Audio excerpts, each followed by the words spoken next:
ഇന്ന് എന്താണ് ഉണ്ടാക്കേണ്ടത്? ഒരു സ്പെഷ്യൽ വട ഉണ്ടാക്കാം ചായക്കൊപ്പം കഴിക്കാൻ വൈകുന്നേരം. സ്പെഷ്യൽ എന്ന് പറഞ്ഞാൽ ഞാൻ ഇതൊക്കെയാണ് ചേർക്കുന്നത്: വൈറ്റ് കടല, കറുത്ത കടല, പിന്നെ എന്താ പറയുക, വൻപയർ, പിന്നെ ഗ്രീൻ പീസ്, ഇത് ഉണക്ക ഗ്രീൻ പീസാണ്, ചെറുപയർ, രാജ്മ, ഇതെല്ലാം ഞാൻ ചേർത്തിട്ടാണ് നല്ല അടിപൊളി വട ഉണ്ടാക്കാൻ പോകുന്നത്. അപ്പം റെസിപ്പി തുടങ്ങാം. അടുത്തതായിട്ട് ഞാൻ ഓരോന്നും ഓരോ 1/4 കപ്പ് വീതം അളന്ന് മറ്റൊരു ബൗളിലേക്ക് മാറ്റാനുണ്ട്. ഇത് നല്ല ടേസ്റ്റുള്ള വടയാണ് കേട്ടോ. നമ്മുടെ വീട്ടിൽ അല്പാൽപ്പം ചെറുപയറോ അല്ലെങ്കിൽ വൻപയറോ എന്തെങ്കിലും ഇച്ചിരിയൊക്കെ ബാക്കിയുണ്ടെങ്കിൽ നമുക്കത് എല്ലാം കൂടിയിട്ട് ഇങ്ങനെ കുതിർത്തിട്ട് എളുപ്പത്തിൽ ഒരു വെറൈറ്റി ആയിട്ട് ഉണ്ടാക്കി കൊടുക്കാൻ പറ്റും. എല്ലാവർക്കും ഇഷ്ടപ്പെടുകയും ചെയ്യും. ഞാനിത് ഇടയ്ക്കിടയ്ക്ക് ഉണ്ടാക്കാറുണ്ട്. നമ്മൾ അല്പം എന്തെങ്കിലും വാങ്ങുമ്പോൾ അല്പമൊക്കെ ബാക്കി വരത്തില്ലേ, അപ്പോൾ അതെല്ലാം കൂടി ചേർത്തിട്ട് ഉണ്ടാക്കാനുള്ള നല്ലൊരു ഐഡിയ ആണത്. എൻ്റെ ചാനൽ സബ്സ്ക്രൈബും ചെയ്യാൻ മറക്കരുതേ. ഓക്കെ,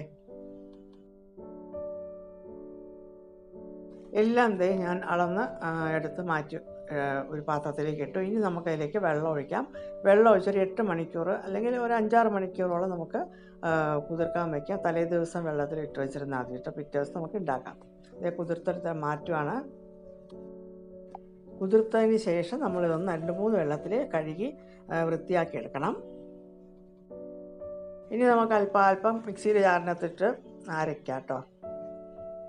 ഇതുമാതിരി അരച്ചെടുക്കുക. സാധാരണ പരിപ്പ് വടയ്ക്ക് അരയ്ക്കുന്ന കണക്ക് ആ ഒരു പരുവത്തിന് അരച്ചെടുക്കുക. ഇനി ഒരു തവണ നമ്മൾ അരയ്ക്കുമ്പോഴേ പെരിഞ്ജീരകം കൂടി ചേർക്കുക.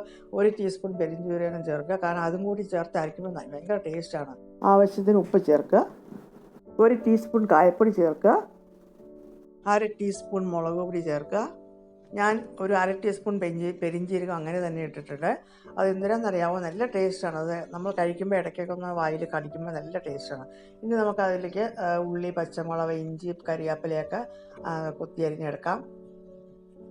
സാധാരണ വടയ്ക്ക് അരിയുന്ന കണക്ക് തന്നെ ചെയ്യാം കേട്ടോ. മാത്രം ഇത്രേ വ്യത്യാസമുള്ളൂ, നമ്മൾ വടപ്പരിപ്പ് ചേർക്കുന്നില്ല. ഇതെല്ലാം കൂടെ ചേർത്തിട്ട് അങ്ങോട്ട് ഉണ്ടാക്കുക. വളരെ ഹെൽത്തിയാണിത്.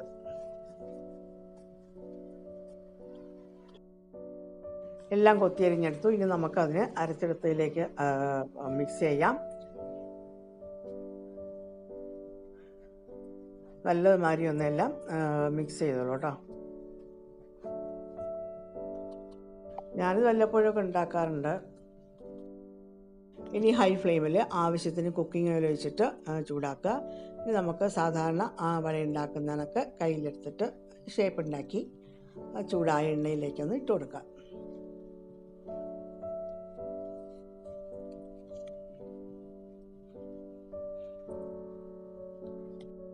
ഇനി അത് പതുക്കെ മീഡിയം ഫ്ലെയിമിലേക്ക് മാറ്റുക.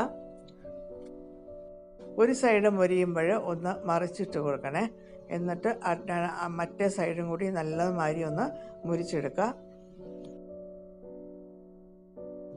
എളുപ്പത്തിൽ മൊരിഞ്ഞ് കിട്ടുമത്. നല്ല അടിപൊളിയാണ് സാധനം. ഞാൻ ചേർത്തതുമാതിരി ഒരു 5-6 ഐറ്റം വേണമെന്ന് നിർബന്ധമൊന്നുമില്ല. ഏതെങ്കിലും 1-2 ഐറ്റം ആയാലും നല്ല ഇതുമാതിരിയുള്ള ടേസ്റ്റുള്ള വട ഉണ്ടാക്കിയെടുക്കാം കേട്ടോ. അപ്പോൾ ഇതെല്ലാവരും ഒന്ന് ട്രൈ ചെയ്യണം. ഓക്കെ, ലൈക്കും കമൻറ്റും ഒക്കെ എഴുതി അയയ്ക്കുക. ഓക്കെ, ഇനി അടുത്തൊരു റെസിപ്പിയായിട്ട് ഞാൻ വരുന്നുണ്ട്. Okay, by.